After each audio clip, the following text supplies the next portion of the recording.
Hello and welcome to my YouTube channel RPN Sharma. Myself Nitin Kumar. Hello friends, हम कर रहे थे building material का एक इम्पॉर्टेंट चैप्टर। ठीक है, तो फर्स्ट चैप्टर हमने स्टार्ट किया था जिसको नाम था इंट्रोडक्शन। ठीक है, इंट्रोडक्शन हम कर रहे थे बिल्डिंग कंस्ट्रक्शन का। इसमें हमने इसके 4 पार्ट कंप्लीट कर लिए थे। आज हम करेंगे इसका पार्ट 5। ठीक है, 5th पार्ट आज हम इसका करेंगे। तो 5th पार्ट में हमारे पास क्या है, हम पढ़ रहे थे जो भी हमारे पास बिल्डिंग्स की थी उसके पार्ट पढ़ रहे थे। तो इसके पार्ट में हमारे पास एक प्लिंथ बीम भी आ जाता है। तो प्लिंथ बीम हमारे पास क्या होता है? A plinth beam is constructed depending upon the type of structure of the building and the nature of the soil। तो जो भी हमारे पास जो प्लिंथ बीम है वो कब बनाया जाता है, कब कंस्ट्रक्ट किया जाता है? Depending upon the type of the structure. ठीक है, मतलब किस टाइप का स्ट्रक्चर बन रहा है, टाइप के अकॉर्डिंग, और बिल्डिंग की जो साइल की नेचर है, नेचर ऑफ द साइल, उसके अकॉर्डिंग हम प्लिंथ बीम को कंस्ट्रक्ट करते हैं। ठीक है, हम देखते हैं कि कौन से टाइप का स्ट्रक्चर बन रहा है और हमारे पास जो साइल है वो किस तरीके की है, उसके अकॉर्डिंग हम प्लिंथ बीम को कंस्ट्रक्ट करते हैं। ठीक है, it provides additional stability in regard to settlement of the building and earthquake damages. ठीक है, तो ये प्लिंथ बीम मोस्टली हम वहाँ पे डालते हैं जहाँ पे हमारे पास जो साइल है, लूज साइल हो या फिर जो हैवी स्ट्रक्चर हमने बनाना हो। तो उससे क्या होगा, प्लिंथ बीम डालने से ये एक हमें एडिशनल सिक्योरिटी प्रोवाइड करेगा। ठीक है, एडिशनल स्टेबिलिटी हमें प्रोवाइड करेगा। It provides additional stability in regard to settlement of the building and earthquake damages। ठीक है, तो ये एक additional stability provide करता है। ठीक है, तो जिससे कि हमारे पास जो settlement है बिल्डिंग की, तो वो हमारे पास नहीं होती अगर हम प्लिंथ बीम डालेंगे। बहुत हद तक मतलब नहीं होगी प्लिंथ बीम डालने से, और जो earthquake damages हैं वो भी हमारे पास कम हो जाएंगे, या हो सकता है earthquake से डैमेज हो ही ना। ठीक है, प्लिंथ बीम डालने के बाद उसके बाद हमारे पास है फ्लोर। फ्लोर क्या होता है? This is the surface on which we do most of our activities. तो फ्लोर होता है एक सरफेस जिस पे हम मोस्ट ऑफ द एक्टिविटीज करते हैं, मतलब सिंपली फ्लोर जिस पे हम मूव करते हैं, चलते हैं, बैठते हैं। ठीक है, वो आ गया फ्लोर। ठीक है, this is the surface on which we do most of our activities. ठीक है, जहाँ पे हम अपनी पूरी एक्टिविटीज कर सकते हैं उसको हम फ्लोर बोलते हैं। Flooring is laid over the filling of plinth and on subsequent floors. ठीक है, तो जो फ्लोरिंग है उसको हम कहाँ पे डालते हैं? फिलिंग ऑफ प्लंथ, प्लंथ को फिल करने के बाद हम उस पे फ्लोरिंग डाल देते हैं। ठीक है, और उसके बाद हम सब्सिक्वेंट फ्लोर्स पे भी हम फ्लोरिंग डाल देते हैं। ठीक है, flooring can be done with different materials. जो भी फ्लोरिंग है वो हम डिफरेंट मटेरियल से करते हैं। जैसे कि फ्लोरिंग का मतलब हो गया, जैसे हम जब घर बनाते हैं तो उस पे चलने के लिए टाइल्स वगैरह लगा देते हैं, तो उसी को ही फ्लोरिंग कहते हैं। ठीक है, तो flooring can be done with different material. Different material हम यूज करते हैं फ्लोरिंग के लिए, तो वो कौन कौन से मटेरियल है हम देख लेते हैं। But care must be given that the ground below floor is well compacted. ठीक है, तो जब भी हम फ्लोरिंग डालेंगे उससे पहले जो ग्राउंड है, फ्लोरिंग के नीचे जो ग्राउंड है वो वेल कंपैक्टेड होना चाहिए। अगर वो कंपैक्टेड नहीं होगा तो जो भी हम फ्लोर लगाएंगे, मान लो जैसे आपने देखा होगा कि यहाँ पे हमारे पास मिट्टी है, प्लिंथ वगैरह है, प्लिंथ के ऊपर हमने फ्लोरिंग दैट मीन टाइल डालनी है, यहाँ पे हमने टाइलें लगानी है। तो ये जो मिट्टी है वो अच्छी तरीके से कंपैक्ट होनी चाहिए। कंपैक्ट होने का मतलब है ये अच्छी तरीके से दबी होनी चाहिए मिट्टी। ऐसा ना हो कि मिट्टी अच्छी तरीके से हमने दबाई ना हो, कंप्रेस ना की हो, तो उससे क्या होगा कि जो भी हम टाइल लगाएंगे बाद में वो टाइल बैठ जाएगी और ये टाइल में क्रैक आ जाएंगे। Okay, flooring is done to prevent dampness from rising to top and to have a firm platform that can be kept hygienic and clean। ठीक है, तो जो भी हम फ्लोरिंग करते हैं वो किसके लिए करते हैं? फ्लोरिंग जो करते हैं वो प्रिवेंट डैम्पनेस, डैम्पनेस को प्रिवेंट करने के लिए हम फ्लोरिंग करते हैं। एक तो डैम्पनेस को प्रिवेंट करने के लिए, क्योंकि ये साइल है नीचे, साइल में नीचे अगर पानी होगा तो वो क्या करेगा, आस्ता आस्ता ऊपर आएगा, और वो ऊपर आने के बाद यहाँ पे डैम्पनेस क्रिएट कर देगा। डैम्पनेस क्रिएट होने से क्या होगा, ये सारा खराब हो जाएगा, फ्लोर जितना भी है खराब हो जाएगा। इसलिए हम फ्लोरिंग मटेरियल डालते हैं, दैट मीन्स टाइल लगा देते हैं, ऊपर से मार्बल लगा देते हैं, या फिर और भी कोई हम मान लो मिट्टी से ही कंपैक्ट कर दिया, या फिर सीमेंट लगा दिया। ठीक है, सीमेंट कंक्रीट लगा दिया, तो वो भी हम कर सकते हैं। तो वो सारी हमारे पास फ्लोरिंग्स हैं। आई होप ये भी आपको समझ में आया होंगे कि हमें कैसे क्या करना है। नेक्स्ट हमारे पास जो पार्ट है बिल्डिंग के वो है हमारे पास वॉल्स। वॉल्स की अगर हम बात करें तो वॉल्स क्या होती हैं, आपको पता है दीवार क्या होती है। Walls are the vertical elements, ठीक है, तो ये वर्टिकल एलिमेंट्स होते हैं। आपको पता है हॉरिजॉन्टल और वर्टिकल क्या होता है। हॉरिजॉन्टल हो गया इस डायरेक्शन में, एक्स डायरेक्शन में, और वर्टिकल हो गया ऐसे ऊपर वाली डायरेक्शन में, वर्टिकल, ये हो गया vertical. In which the roof finally rest, ठीक है, जिसपे कि रूफ रेस्ट करता है फाइनली। जैसे कि हमारे पास हमने ये वॉल बना दी, ये हम एक मैं बना देता हूँ आपको 2D में स्ट्रक्चर बना देता हूँ। ये हमने बनाया, तो ये मान लो हमारे पास फ्लोर है, ठीक है, बिल्डिंग का ये फ्लोर है, ये हमारे पास वॉल है, ये भी हमारे पास अगर वॉल है तो इसके ऊपर हम छत डालते हैं, तो ये आ गया हमारे पास रूफ, ठीक है, ये आ गया रूफ, ठीक है।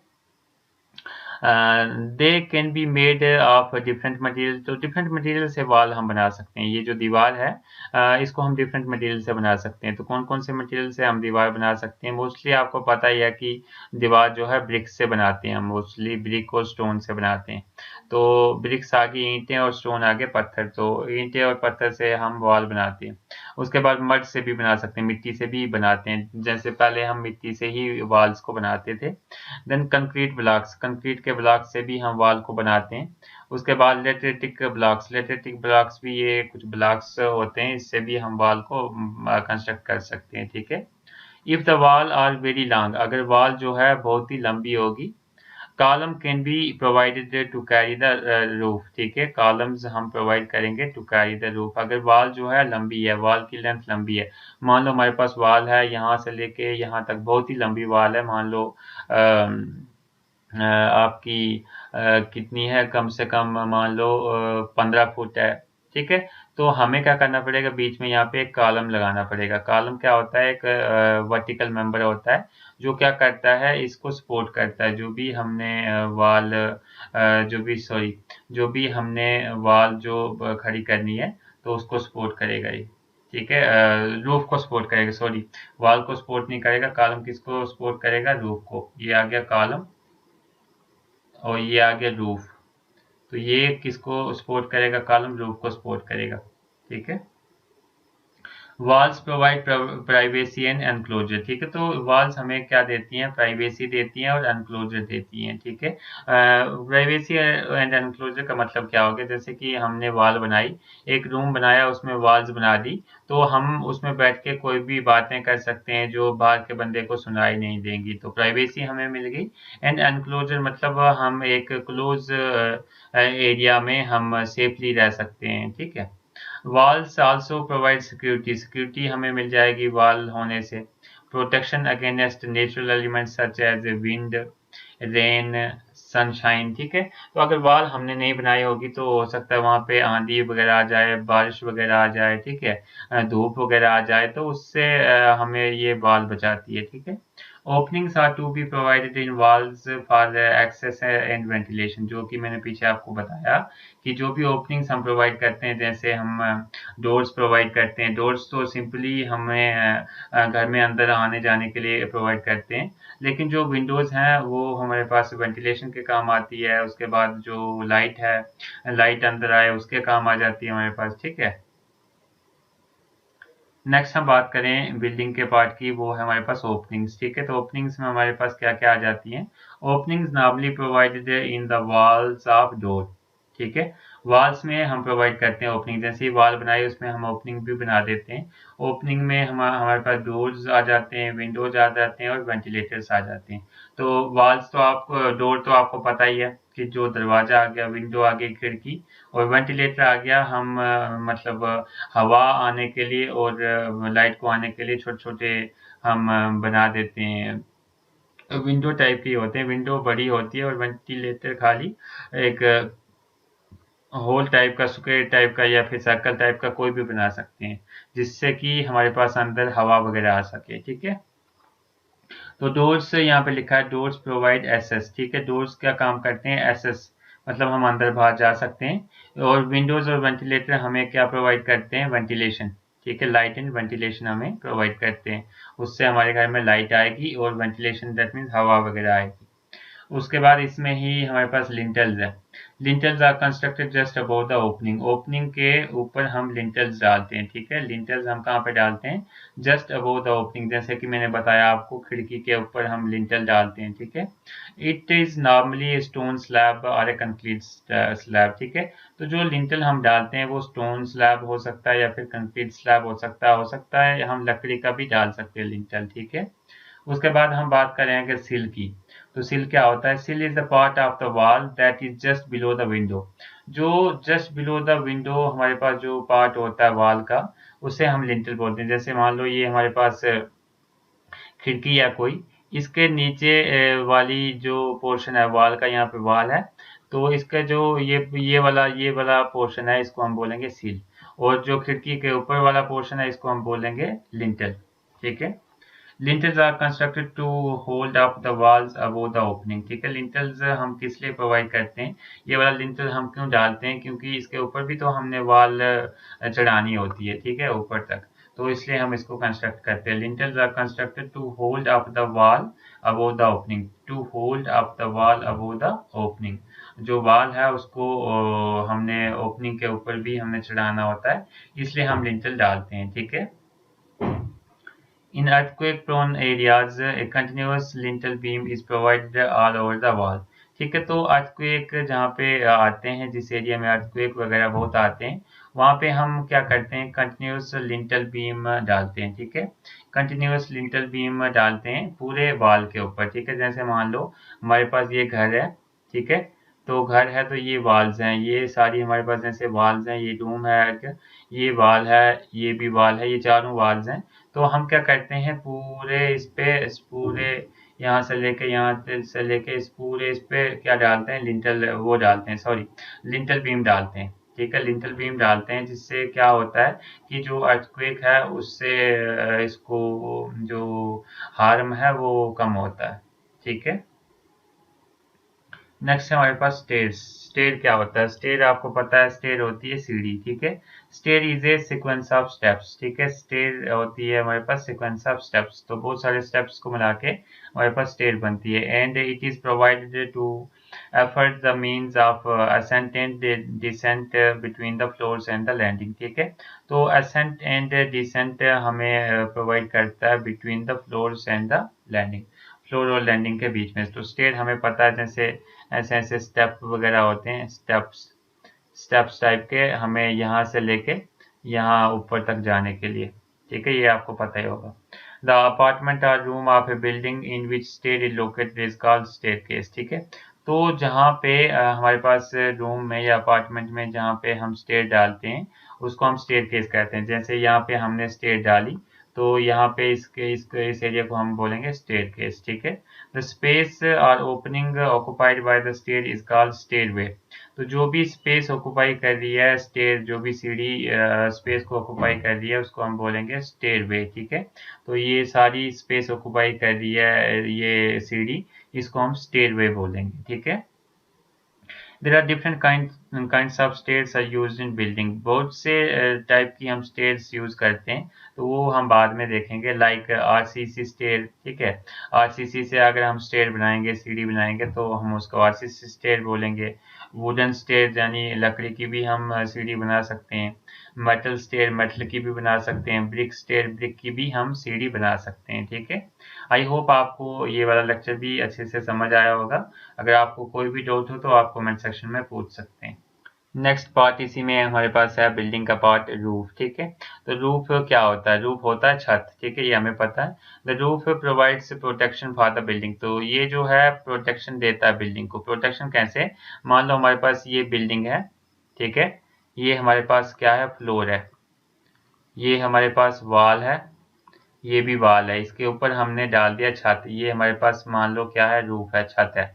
तो ये क्या करता है? बिल्डिंग को बचाता है। जैसे ही बारिश पड़ेगी बिल्डिंग पे, तो ये अंदर नहीं आएगी। दैट मीन्स ये प्रोटेक्ट करता है किसको? बिल्डिंग को।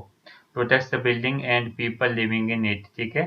The roof rests on the walls. Walls पे रेस्ट करता है। जैसे मैंने बताया, ये वॉल है, ये वॉल है, इसके ऊपर हमारे पास क्या है? रूफ है। ठीक है। And roof rests on the wall, wall पे रेस्ट करता है। And requires proper anchoring so that wind and other mechanical impact can not destroy, ठीक है। तो इसको प्रॉपर एंकरिंग की जरूरत होती है। एंकरिंग मतलब इसको प्रॉपर हमने बांधना होता है इसको। जैसे ये वॉल है और ये हमारे पास वॉल है, तो इस पे ये प्रॉपरली फिट होनी चाहिए रूफ। अगर फिट नहीं होगा प्रॉपरली तो ये क्या हो सकता है, ये टूट सकता है, कुछ भी हो सकता है इसको, ठीक है। A roof can have different shapes, तो बहुत सारी शेप्स के रूफ हम बना सकते हैं। जैसे ये हमने प्लेन रूफ बना दिया है, ठीक है। और भी बहुत सारे इस तरीके का भी रूफ हमें बन सकता है, ठीक है। जैसे कि पहाड़ी एरिया में हम रूफ बनाते हैं, तो बहुत सारे रूफ बन सकते हैं, हम आगे देखेंगे। But it is always either flat और स्लोपिंग, तो ऑलवेज आइदर फ्लैट टाइप का रूफ होगा या फिर स्लोपिंग होगा। जैसे कि मैंने बनाया यहाँ पे, ये आ गया फ्लैट, और स्लोपिंग का मतलब हो गया यहाँ पे ऐसे ऐसे डाला होगा रूफ, ठीक है। इस तरीके का ये स्लोप दिया हुआ है, ठीक है। तो जो भी रूफ हमारे पास होते हैं उसकी जो शेप होती है या तो फिर फ्लैट होती है या तो फिर स्लोपिंग होती है, ठीक है। Roof is typically made of RCC, ठीक है। मोस्टली उसको आरसीसी से बनाया जाता है रूफ को, या फिर स्टोन स्लैब से या फिर टाइल से, ठीक है। तो इससे हम रूफ को तैयार करते हैं। उसके बाद हमारे पास नेक्स्ट पार्ट जो है बिल्डिंग का, वो है सरफेसेस और फिनिशेस, ठीक है। तो सरफेस और फिनिशेस क्या होता है? External finishes are the outer most layer of the protection, जो आउटर मोस्ट लेयर होती है प्रोटेक्शन की, उसको हम बोलते हैं सरफेस फिनिशेस, ठीक है। जैसे कि हमारे पास दीवार पे हम पेंट वगैरह लगाते हैं, तो वो हमारे पास फिनिशेस आ गई। विच protect structure from weathering, weathering से बचाता है स्ट्रक्चर को। जैसे कि बाहर वाल है, वाल के ऊपर हमने पुट्टी लगा दी या फिर कोई भी पेंट लगा दी, तो उसमें पानी नहीं जाएगा वाल में, और हमारी जो बिल्डिंग है वो प्रोटेक्ट हो जाएगी, ठीक है। Internal finishes are the layers given on internal faces, ठीक है। तो अगर हम बोले इंटरनल फिनिशेस की, तो इसका मतलब हो गया कि जो अंदर दीवारों पे जो भी फिनिशेस, जो भी हमने पेंट लगाई है वो आ गई। और एक्सटर्नल फिनिशेस आ गए हमारे पास, जो बाहर की दीवारों पे जो भी हमने पेंट वगैरह लगाया हुआ है, ठीक है। They give durability and plastering appearance, ठीक है। तो ड्यूरेबिलिटी इससे बढ़ जाती है, बिल्डिंग की जो लाइफ है बढ़ जाती है, और जो भी अपीयरेंस है वो अच्छा दिखता है। दैट मीन्स जो वॉल्स हैं वगैरह वो अच्छी दिखती हैं, आउटसाइड से भी और इनसाइड से भी, अगर हम उसको पेंट वगैरह करते हैं, ठीक है। आई होप आपको ये वाला लेक्चर भी समझ आया होगा। अगर आपको कोई भी डाउट हो तो आप कमेंट सेक्शन में पूछ सकते हैं। Thank you. If you like the videos then like, comment, share and subscribe my YouTube channel.